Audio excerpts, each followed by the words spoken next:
Hola a todos y todas, bienvenidos nuevamente al Rincón de Atso, lugar de podcast y videopodcasting realizado por el Grupo Sociedad y Estado Ángela María Fernández, que participa en el Centro de Estudios Históricos y el Instituto de Ciencias Sociales y Humanas de Doble Dependencia, con el CONICET y la Universidad Nacional de Mar del Plata. En la dirección Francisco Colonna, productor ejecutivo Max Van Haubert, diseño gráfico Florencia Benítez, musicalización Juliana Quiñones y en la locución Roque Colonna.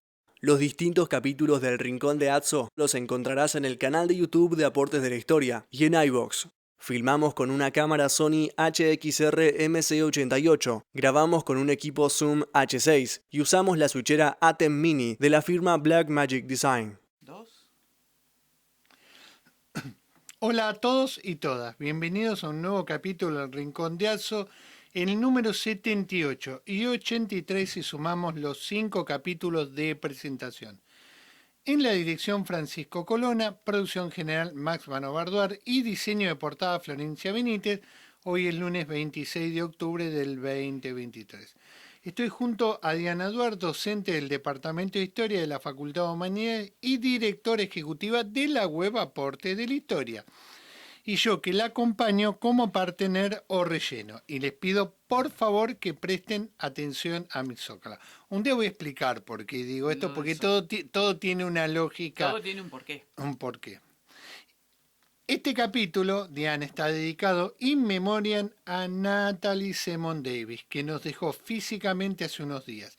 En el anterior capítulo la recordábamos a partir de la introducción que hace Carlo Ginzburg en su obra El queso y los gusanos, rescatando Ginzburg a Simone Davis, Thompson y Leroy Ladurie, en torno a la producción sobre la historia social y de la cultura. Nosotros tratamos la obra de Natalie Simone Davis en El Rincón de Atso y en los cortos de historias coloniales, especialmente en la relación de las mujeres campesinas europeas y las mujeres huronas. Porque entendíamos, Diana, que muchas de sus ideas podían estar en el aula de los colegios medios.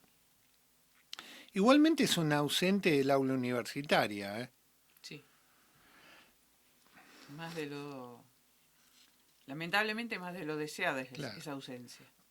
Bueno, hace unos días, Diana, se cumplieron 40 años de la primera elección del Centro de Estudiantes de la Facultad de Humanidades en estos tiempos de democracia argentina, ¿sí? Participaron 3 listas, Franja Morada, la San Martín y el Movimiento de Transformación Universitaria. Posiblemente esté equivocado, pero no vi ninguna noticia, Diana, recordando esta cuestión. Punto y aparte. Recordamos que desde el Rincón de Atso y toda la producción audiovisual que realiza el Grupo Sociedad y Estado Ángela María Fernández, bregamos, insistimos que hay una nueva agenda educativa que es necesario abordarlo y que tiene que ver con las conexiones entre el presencialismo y la educación a distancia en el proceso de enseñanza-aprendizaje en las aulas universitarias, que ya está muy extendido a los colegios medios. Es muy importante definir claramente cuando hablamos de aula híbrida, aula extendida o aula porosa. Cuestiones sobre las que reflexiona hace mucho tiempo Miriam Kapp, y la felicitamos por haber obtenido su doctorado abordando precisamente estas cuestiones. Los invitamos además a visitar la página de Aportes de la Historia para ir a la aplicación Genially que hicimos sobre los gladiadores, a partir de lo que denominamos historia recreada. Me están tratando de convencer que también la historia recreada es parte de la historia pública. Yo, sabés que no estoy tan convencido de esto y yo creo que es como un guiso, a un puchero. Van echando todo lo que hay en la pobre historia pública, ¿no? Es como todo campo que se abre, alguien finalmente va a tener la cosechadora Claro, para manejar el campo, ¿no? Claro. Hablemos en clave metafórica. Sí. Ahí está. Bueno, sí. Bueno, esto lo hicimos a partir de un guión que tiene la revista Despertaferro, en el cual están acá. Revista, la verdad. Excelente, que escriben historiadores profesionales para diverso público. Bueno, los invitamos a que vayan a ver el Genially que armamos. Esto lo hicimos, a partir de la producción de Florencia Benítez y de Max Van Howard en la fotografía, en el cual ellos fueron al Festival Romano, que recrea la vida de los romanos en la ciudad de Lyon, o León, porque fue en su momento la capital de la Galia. Y la verdad espectacular, las fotos que sacaron y la producción que hicieron, que vamos a ir trabajando lentamente. Bueno, como siempre decimos en las introducciones, es indispensable formar colegas, ya no en el presencialismo puro, sino que adquieran competencias antes de graduarse en procesos de enseñanza-aprendizaje para la educación a distancia en los colegios medios. Entonces, Diana, media pila para introducirnos en el mundo B-Learning.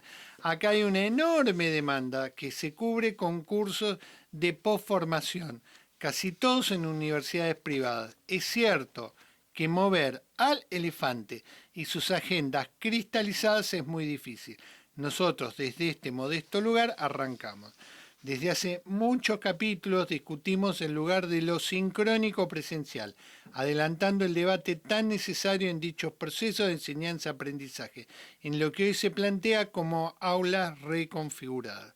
Hacemos la aclaración recurrente que este capítulo está pensado para un público determinado, los alumnos que están cursando la materia Historia de Americana General Preindependiente en el segundo cuatrimestre del 2023. Y asimismo para graduados de nuestra disciplina y de otras afines.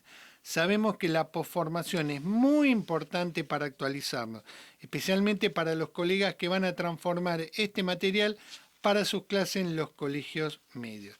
Estimamos que se suman otras audiencias que consuman SVOD o FVOD en la ventana Aportes de la Historia que se emite en la plataforma de YouTube. La producción continúa insistiendo con el número 30 que estamparé en la camiseta de Flandria. Me obligaron a ponerlo ahí.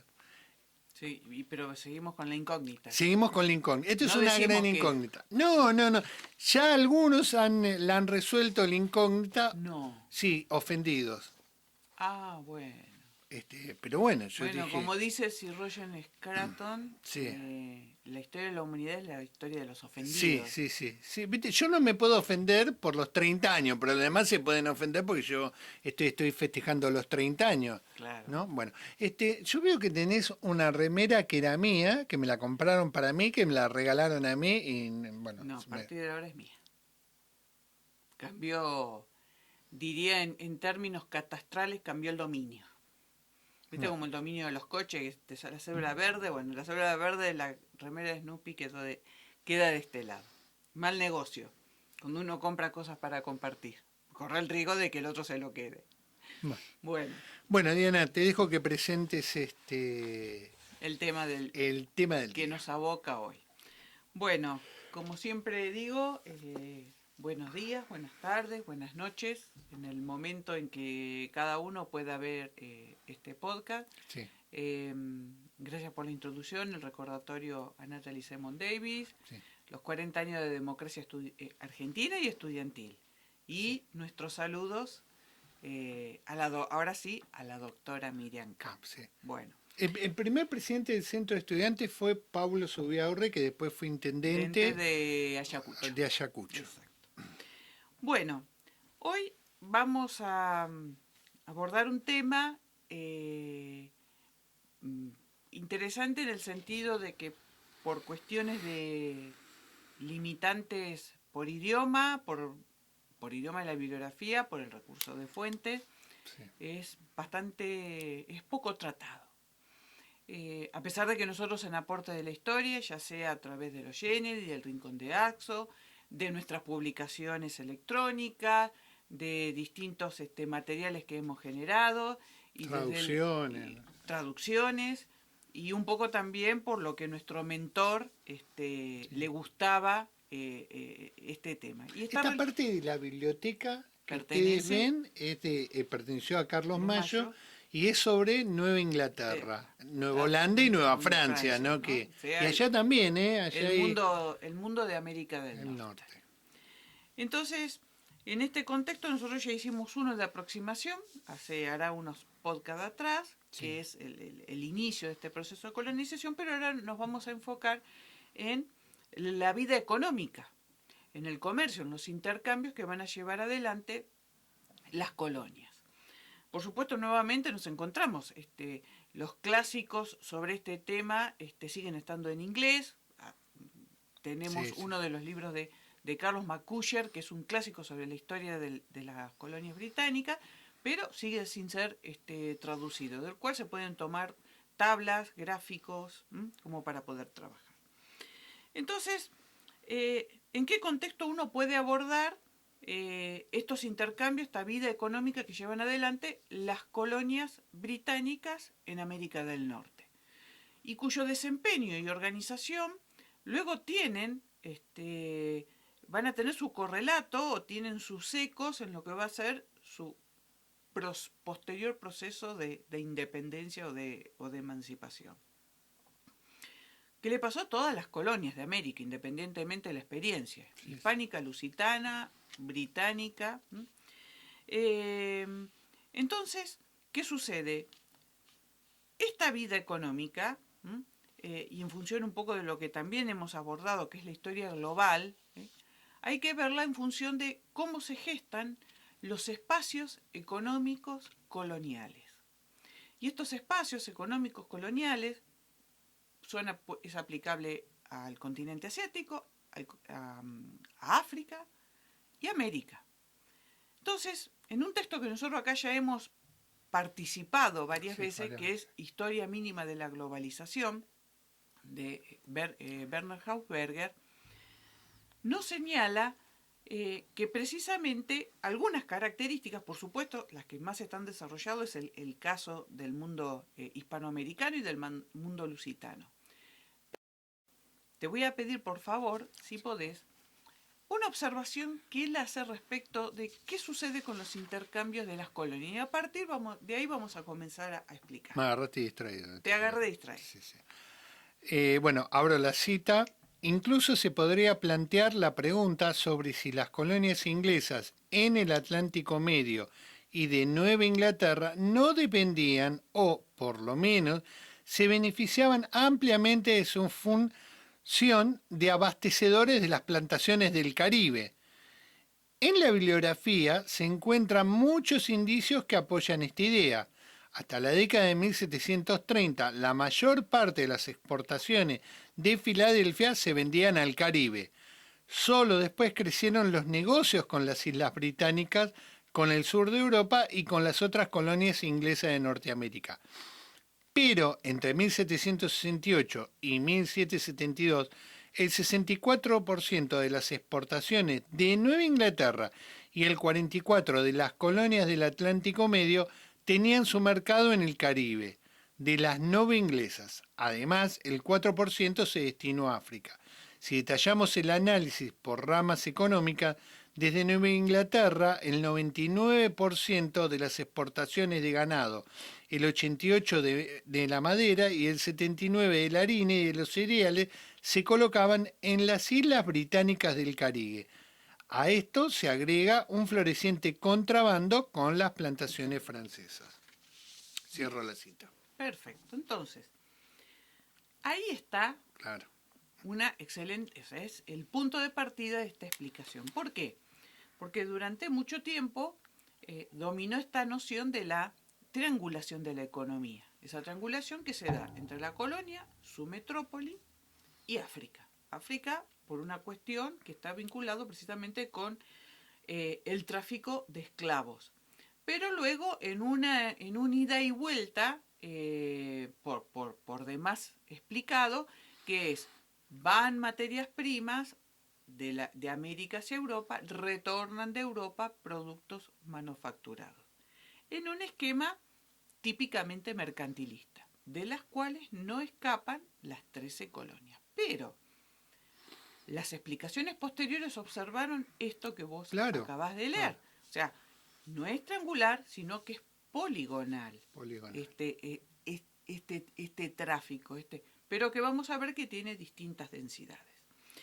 Entonces, en función de esto y para refrescar un poco, podemos decir que la economía de las 13 colonias está ahora sí diferenciada en dos áreas, el norte y el sur, dentro de las colonias.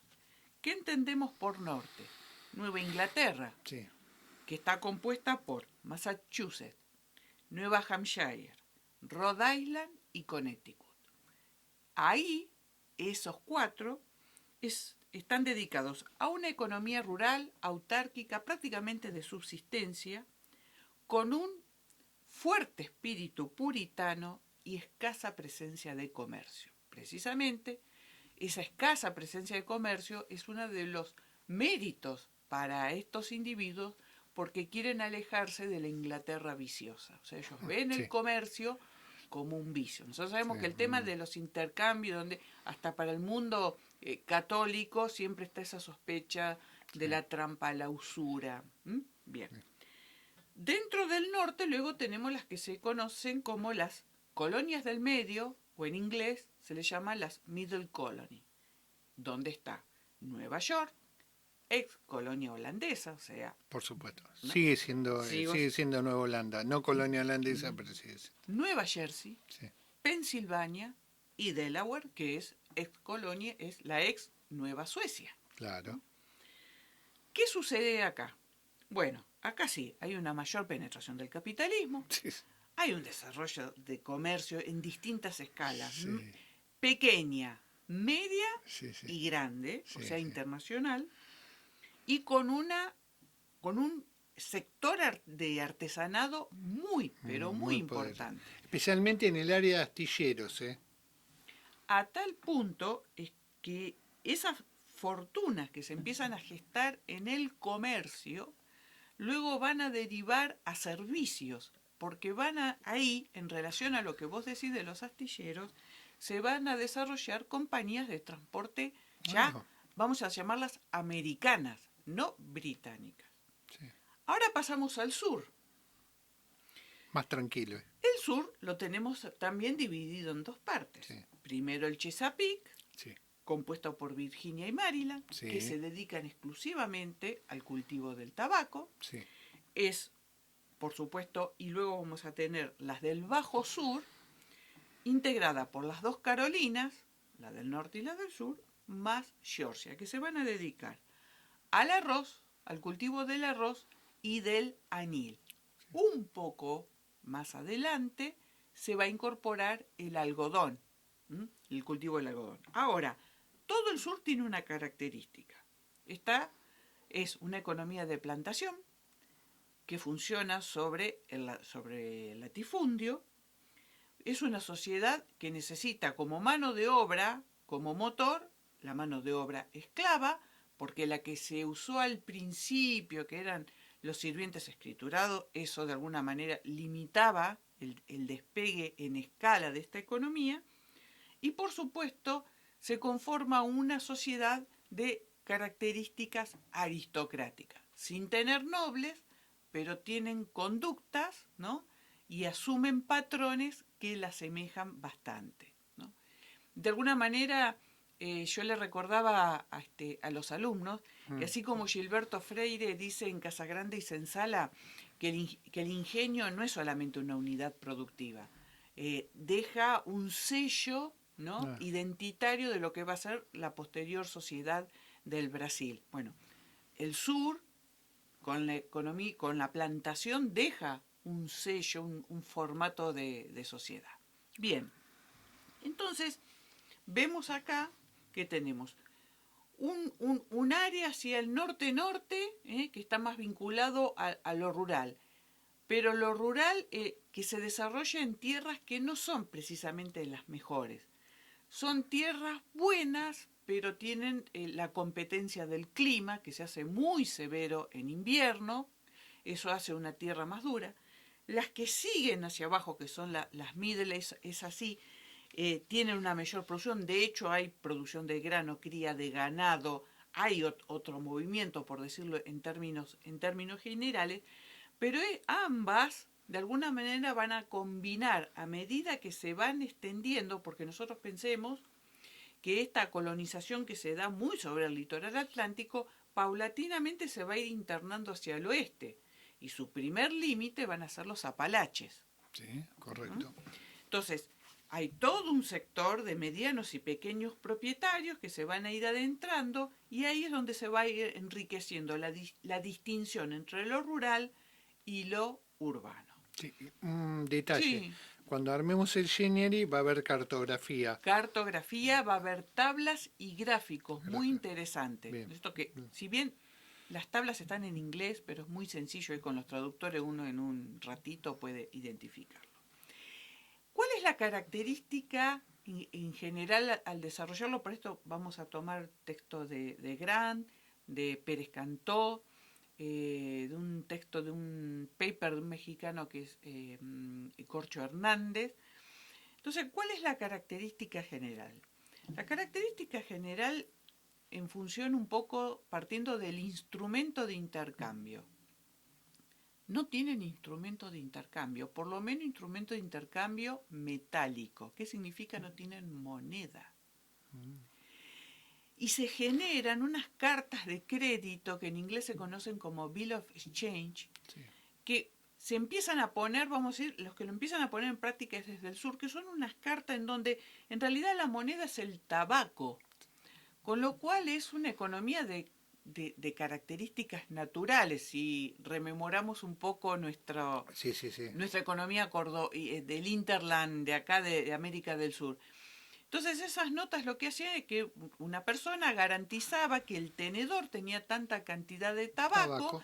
Y con eso se presentaba en otro lugar y uno entregaba esa carta, esa nota, y el que la tomaba luego iba a buscar ese tabaco. La pregunta es, ¿no había absolutamente nada de metálico? Sí, el metálico aparece, pero hay determinados sectores que lo manejan. Claro. Uno, esos comerciantes medianos y grandes que vamos a ver en las colonias del medio, sí. Nueva York, Filadelfia, ¿por qué? Porque el tráfico internacional te obliga a tener metálico, si no, ahí los bills of exchange no existen. Y luego, en general, las colonias, al comerciar con el Caribe, que son principalmente, ¿qué islas? Jamaica y Barbados. Dos factorías fundamentales que lo único que se dedican es a cultivar caña de azúcar y producir azúcar. Ese es su objetivo. Como esas islas caribeñas tienen contacto y necesitan metálico para comprar esclavos, pero a su vez tienen contacto con el otro Caribe, que es el Caribe hispánico, y con lo que es el contrabando muy mixturado del Caribe, ahí circula metálico, no circulan papeletas bajo ningún punto de vista. Entonces, por algún lado comienza a permear y a fluir ese metálico. Luego, en la zona de las colonias del medio y en Nueva Inglaterra, se hicieron una especie de notas que emitían los gobiernos locales cuando los soldados fueron a combatir contra los franceses en la frontera norte. Y esas notas lo que acreditaban eran un estimado del salario de ese soldado y decía que esa nota luego se podía utilizar como nota de crédito para pagar impuestos y para cancelar distintas deudas, especialmente si se estaban pagando parcelas de tierra. O sea, una ingeniería... Y funcionaba, ¿eh? Y funcionaba. Y funcionaba. Y eso tiene que ver mucho los holandeses, ¿eh? De hecho, la metrópoli comienza a mirar con cierta preocupación. Claro. Lo que sí coinciden los historiadores en general, que esa utilización generó cierto índice de inflación en los intercambios, porque claro, todo el mundo le agregaba un poquito más, de eso sabemos, por sí. Lo cierto es que en el caso de los bill of exchange de tabaco, era riesgoso, porque una mala cosecha y se cortaba la cadena de pago. Sí. O sea, es más, todo ese circuito podía llegar a... No era un circuito que duraba unos meses, podía durar un año y medio, hasta 2 años, hasta que ese bill of exchange pegaba la vuelta y se materializaba en tabaco. Entonces, la economía de estas colonias norteamericanas, las vamos a llamar británicas, van a funcionar un esquema mercantilista, pero con característica. No hay una presencia permanente de la metrópoli. Es como que durante un buen tiempo fue un ejercicio mucho más libre. La presencia de la metrópoli se va a hacer en el 18. Primero porque nosotros sabemos muy bien que la historia inglesa está como un poco turbulenta, por decirlo de alguna manera. Cambiante. Y recién en el 18, a partir de la década, ¿no? A partir de 1730, la monarquía está más está consolidada, entonces tiene tiempo para fisgonear, diríamos, en qué están haciendo los súbditos americanos. Por supuesto, este esquema deseado mercantilista no siempre funcionó, en donde los intereses de las colonias tienen que estar en directa interés de lo que quiere la metrópoli. Lo cierto es que es un panorama muy variado. A tal punto, ¿no es cierto?, que en realidad los autores coinciden en que es el comercio lo que le va a terminar salvando la vida a las colonias, y no la agricultura de subsistencia original. ¿Qué es? Una de las cuestiones que va a suceder es que la inmigración se va a ir acentuando de manera paralela al norte, al medio y al sur. Eso genera una presión en el acceso a la tierra y eso es lo que va a ir alejando, o sea, instalando a esos nuevos migrantes un poco más alejados. Por supuesto, en un primer momento, y esto lo hemos tratado acá, en la zona más norte, al principio los intercambios se daban por pieles, se intercambiaba pieles por madera, pero nosotros sabemos que el ciclo de la piel tiene un punto en donde se va a agotar, se va a acabar, es un recurso sobreexplotado y va a llegar va a finiquitar, no tiene forma de continuar. Por supuesto, las colonias van a comenzar a dedicarse al comercio de cabotaje. ¿Qué significa? Entre ellas van a empezar a tratar de venderse lo que el otro no tiene. Y para esto va a ser fundamental la navegación fluvial, conocer muy bien los ríos que pueden interconectar, que ese es el caso de las que están más alejadas del litoral atlántico. Y los que están recostados sobre el Atlántico van a usar el Atlántico para ir de norte a sur y de sur a norte. Y de esa manera van dinamizando con sus propios recursos. En ese sentido fue mucho más fatigosa esta economía colonial interna que la economía colonial interna del caso hispánico. Es cierto que el metálico fluía y lo estimuló y aceitaba. Bueno, no quería usar esa palabra tan dinámica. Por lo tanto, el comercio comienza a adquirir unas características dinámicas muy interesantes. Y por eso dijimos al principio, va a dejar de ser un comercio triangular para convertirse luego en un comercio poligonal. Hay, por supuesto, llegada de elementos desde la metrópoli, pero en un principio la subsistencia, más que manufacturas delicadas, necesita alimentos. No hay mucha más explicación al respecto. Acá sí, a causa del sur, vamos a ver que comienza a aumentar, a incentivarse la trata de esclavos, el azúcar que sale de las islas de Barbados y de Jamaica, que son de las Indias occidentales, parten al continente. ¿Y qué va a suceder? En las colonias del medio, ese sector de artesanado, el azúcar lo va a convertir en ron. Sí, claro, por supuesto. Y el ron en impuestos. Y que no sea ilegal, por favor, en los alambiques. Bien, el tema de los impuestos es fundamental. Ron. Y las melazas, la producción de melazas. Entonces ya ahí hay una participación interesante, porque hay ida y vuelta de azúcar que se convierte en ron y melazas, pero ese ron y melaza van como bebida para sectores subalternos a la metrópoli. También va como bebida a África, junto con las melazas, y de África retornan esclavos al Caribe y a la zona sur, pero también parte marfil para objetos suntuarios que van tanto a América como a Europa. O sea, se abre otro, ya no es la mera subsistencia.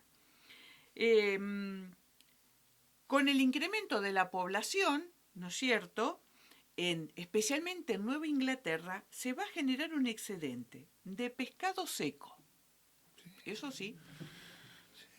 Cría de caballos. Sí, sí. Maderas, pensemos que estamos en bosques fríos.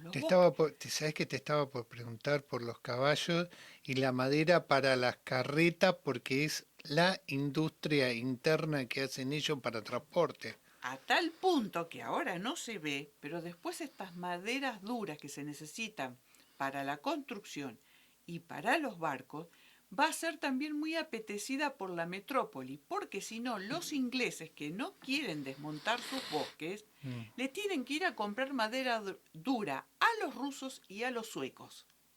Entonces, antes que hacerlo con Por el Báltico, sí. prefieren hacerlo vía Atlántico con sus propias colonias. Producción de carne salada, porque como van a criar ganado, la carne salada y el pescado salado es fundamental para las tripulaciones que tienen que atravesar el Atlántico, pero además la carne salada es un producto muy barato y económico como alimento para los esclavos del sur. Entonces eso va hacia el este, pero también baja dentro de las propias colonias. Y el aceite de bacalao también, ¿eh? Bien, y acá viene un punto interesantísimo. Las velas son muy demandadas. ¿Por qué? Porque estas velas se van a producir a partir de la grasa de ballena, Sí. que es una grasa más dura, vamos a decirle, y le sí. da más tiempo a la vela de duración. Y se puede reciclar, siempre eso es muy importante para... Esto sabes dónde lo leí, mirá qué tontería. Sabés que leí mucho a Jay Michener, especialmente en su novela La Bahía de Chesapeake. Y además tiene sobre Antillas, y el Caribe, se llama Caribe la novela de él, hace una reconstrucción desde la ficción histórica, pero muy importante, de estas cuestiones de vida cotidiana. Bien.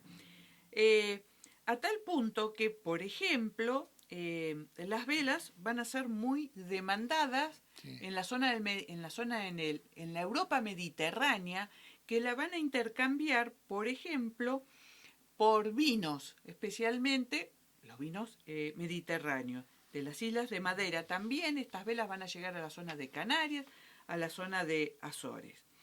En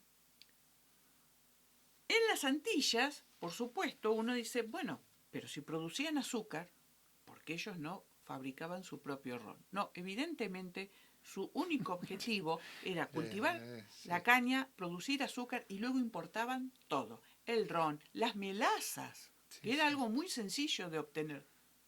El ron, las melazas. Por ejemplo, todo material de construcción, puertas, maderas, portones, carretas, todo venía de las colonias continentales. Uno lo piensa, es fantástico. Por ejemplo, los mercaderes de Massachusetts, que van a ser todo un rubro porque son los que van a competir con los agentes comerciales británicos. Esto es un clásico de las metrópolis. Ya es una casa matriz que está sentada o en Plymouth o en Liverpool o en Londres, y mandas un representante, de lo que hoy diríamos una sucursal.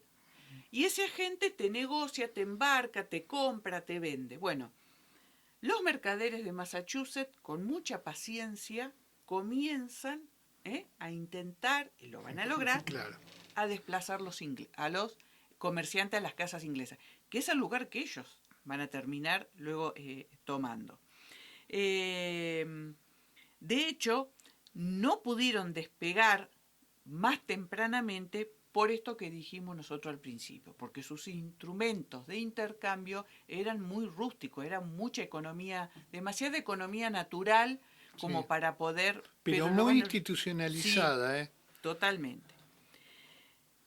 Virginia, hacia el sur, va a estar produciendo tabaco, pero muy hacia el norte, Terranova va a estar produciendo pescado disecado. Bueno, pues bien, los mercaderes de Massachusetts se van a encargar de tener en sus stocks tabaco de Virginia y pescado salado Está bien. de Terranova.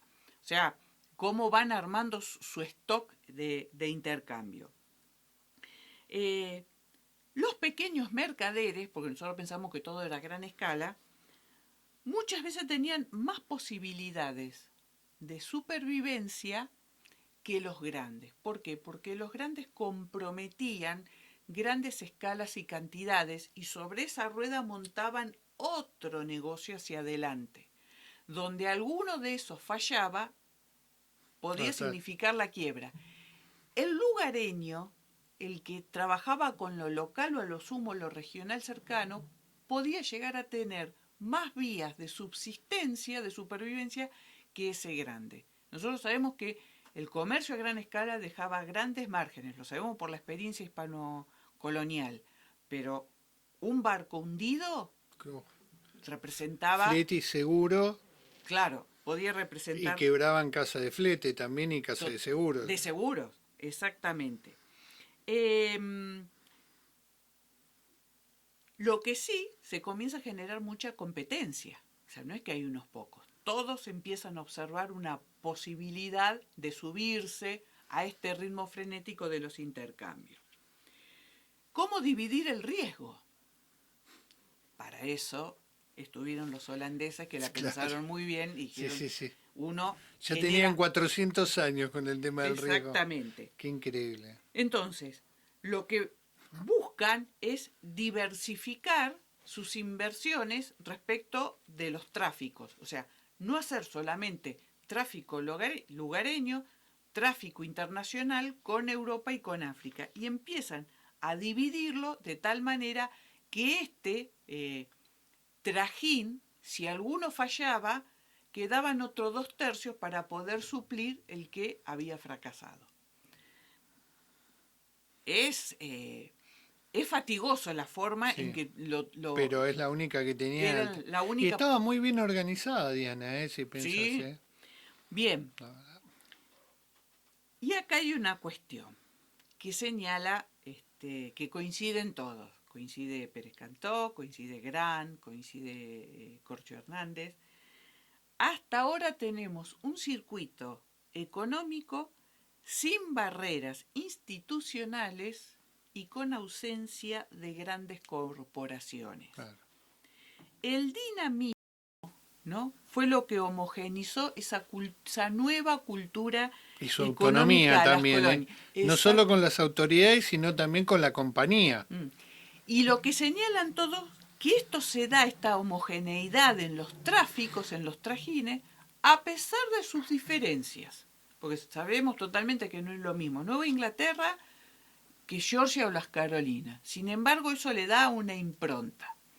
Después en el 18 vamos a ver que ahí se van a empezar a generar los roces.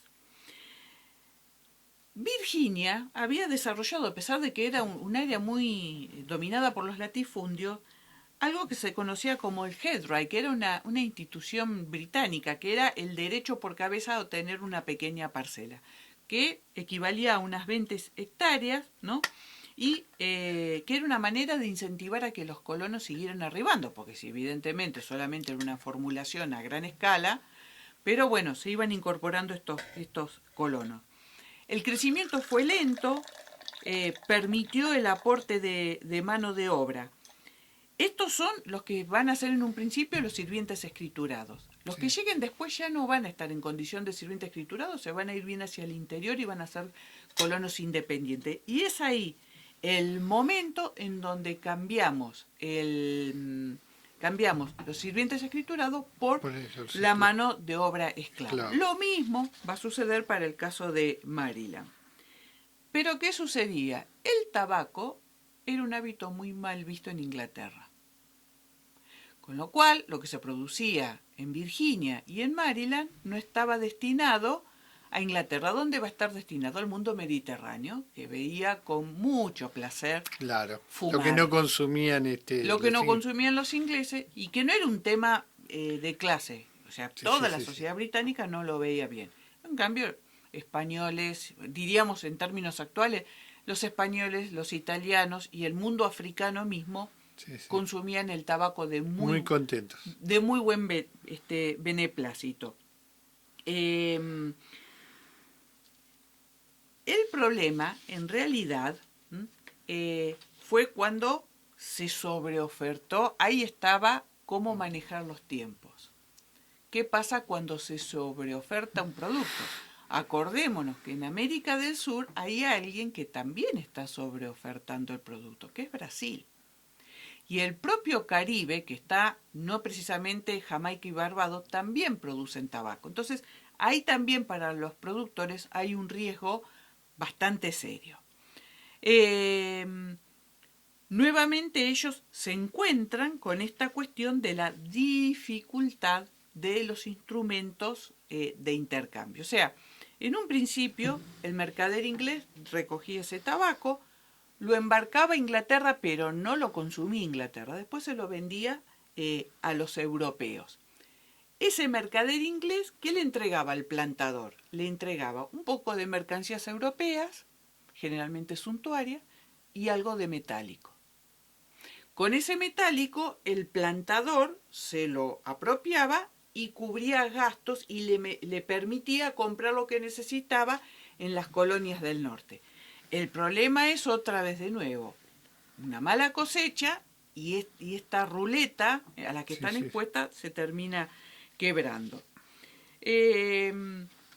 Por supuesto, acá queda el interregno de las colonias intermedias. Y las colonias intermedias son las que no sé si suena muy lindo, pero son las que más provecho van a sacar, porque entre el escepticismo de las del norte, de Nueva Inglaterra, que no quieren inmiscuirse mucho en el comercio, y los del sur, que solamente están orientados a cultivar, bueno, el Chesapeake es otra cosa.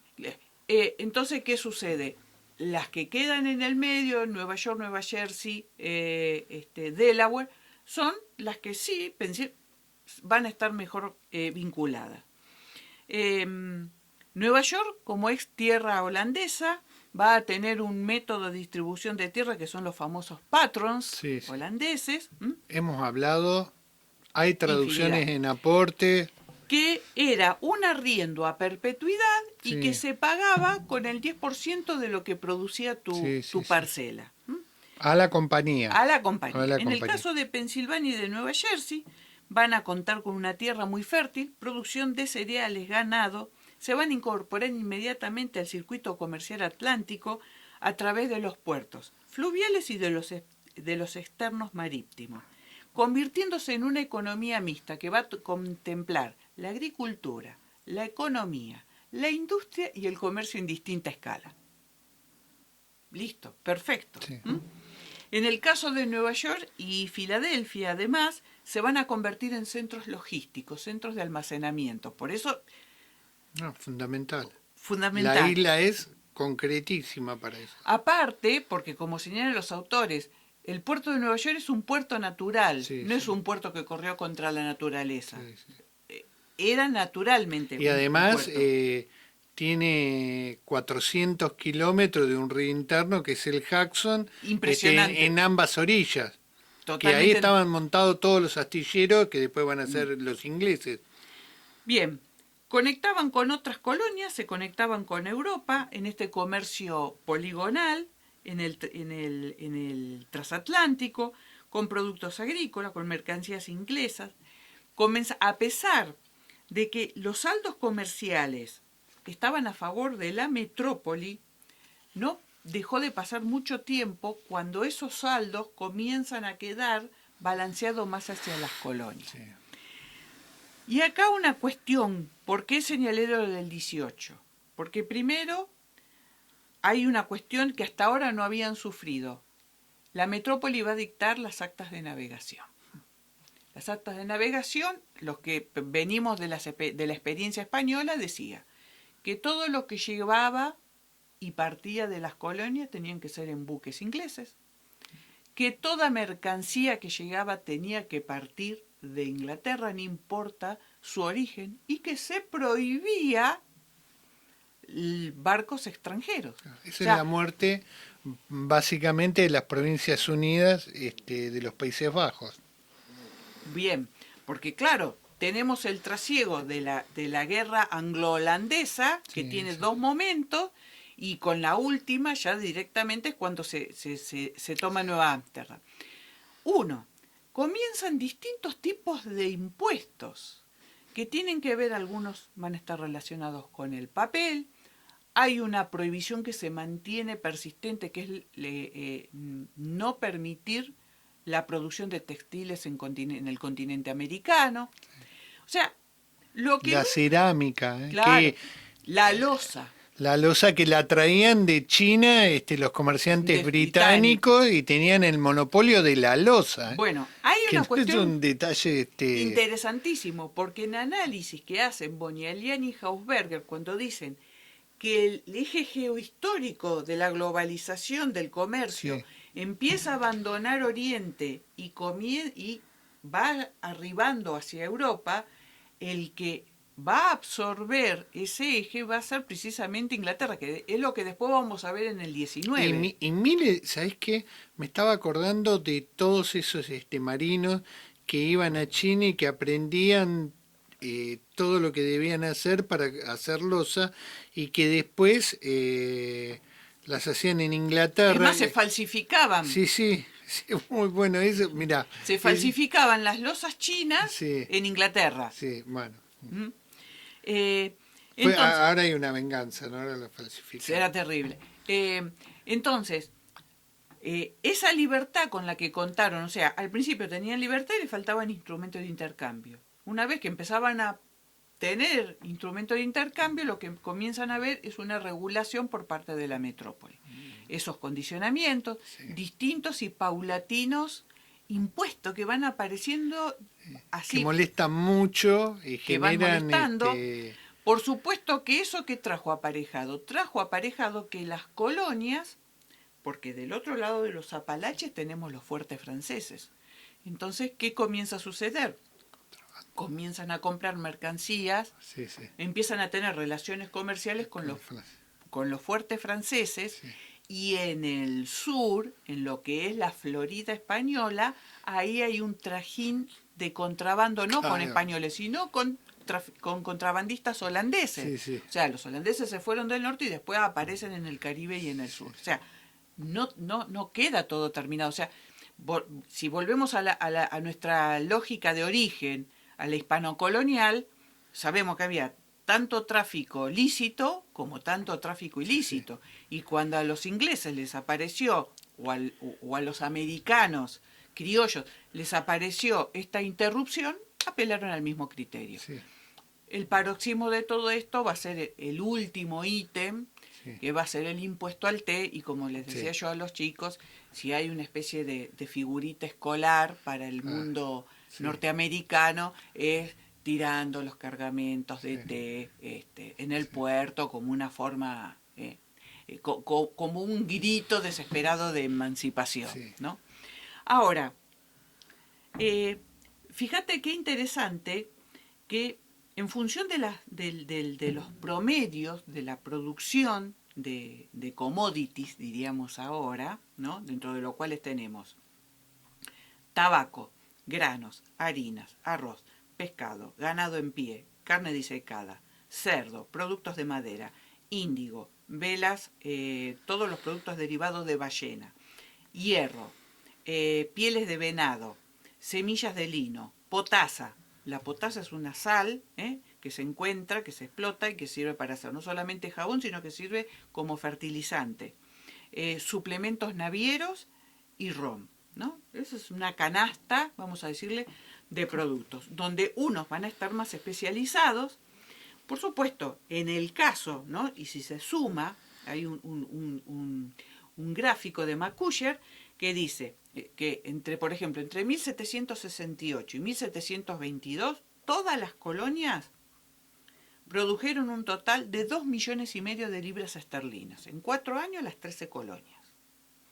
Ahora, Virginia y Maryland aportan en ese monto 1 millón. ¿En función de qué? Del tabaco. El tabaco son casi 800.000 libras. El resto es algo de granos, un poco de productos de madera y un poquitito de hierro, nada más. Eso por un lado. Y respecto de esto que comentábamos nosotros, de cuál era el vínculo comercial, hacia dónde iban los productos, para el mismo periodo, ¿no?, de todo lo que se intercambia, que son también casi 2 millones, poquito menos, 1.800.000 libras, casi 1 millón son exclusivamente con el Caribe. Sí. Con lo cual, ahí está, principalmente, cómo juega esta cuestión. Acá está, perdón, para ser más exactos. Sobre casi medio millón de libras, casi 300.000 libras son productos del intercambio con el Caribe. Y después, respecto a la sociedad que se va constituyendo, porque si nosotros recién dijimos que casi 800.000 libras son producidas por tabaco y dijimos que los Indentured Servants fueron un fracaso y aparece la población africana, en el Genial vamos a poner un gráfico que ilustra la proporción de africanos, de esclavos, respecto de la población total. Y vamos a ver en el gráfico, muy bajito, el caso de las colonias del medio y de Nueva Inglaterra, en donde escasamente representan el 3% de la población. Cuando pasás al Chesapeake, o sea, Virginia y Maryland, más las Carolinas y Georgia, eso salta al 50% de la población. Entonces, no es solamente un gráfico de demografía, es un gráfico que lo que te pinta y lo que te describe es una sociedad a futuro. Entonces, para hacer como un balance y una conclusión, vemos 13 colonias, de las cuales están divididas en 2 grupos. Cada una va a tener una particularidad, una típicamente de monocultivo, latifundio, y las del norte, una que no busca vincularse con el comercio, pero tiene una economía de subsistencia agrícola-ganadera, y finalmente las del medio, que son las que van a articular a ambas regiones y van a ser esa especie de motor que van a barrer casi todas las actividades: agricultura, ganadería, comercio y artesanado. Una cuestión que ahora recuerdo.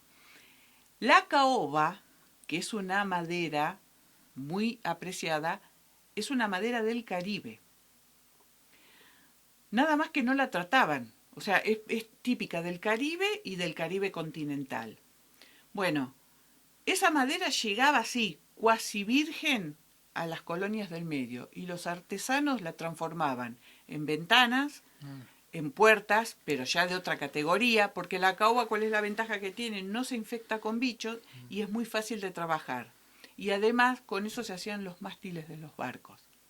Entonces, esos muebles o esas puertas y esas ventanas volvían... Nunca absorbe humedad la caoba, no, que era... Bueno. Ahí estaba. Entonces, ¿qué es lo que sucede? Iba azúcar, volvía ron. Iba caoba, volvían muebles, puertas y ventanas. Entonces, vemos cómo se dinamiza y cómo se enriquece este comercio, que arranca muy libre de ataduras institucionales y que va a sentir hacia mediados del 18 la presencia de una metrópoli que quiere cooptar y dirigir esa libertad inicial. Así que en el Genial van a tener otras tablas, pero como siempre decimos, es un tema excepcionalmente rico, pero que complementa y de alguna manera no lo hace tan distinto desde los mecanismos y desde las trabas de lo que fue en general la concepción de los intercambios y los comercios en el continente. Por supuesto, todavía no tenemos al dólar, sí tenemos el Thaler, que es una denominación alemana, que significa duro en alemán, que era por las monedas de plata que circulaban en Alemania. Es más, la moneda en España se llamaba duro porque la moneda es dura. Bueno, más adelante vamos a... Pero todavía no es tiempo de dolarizar la economía.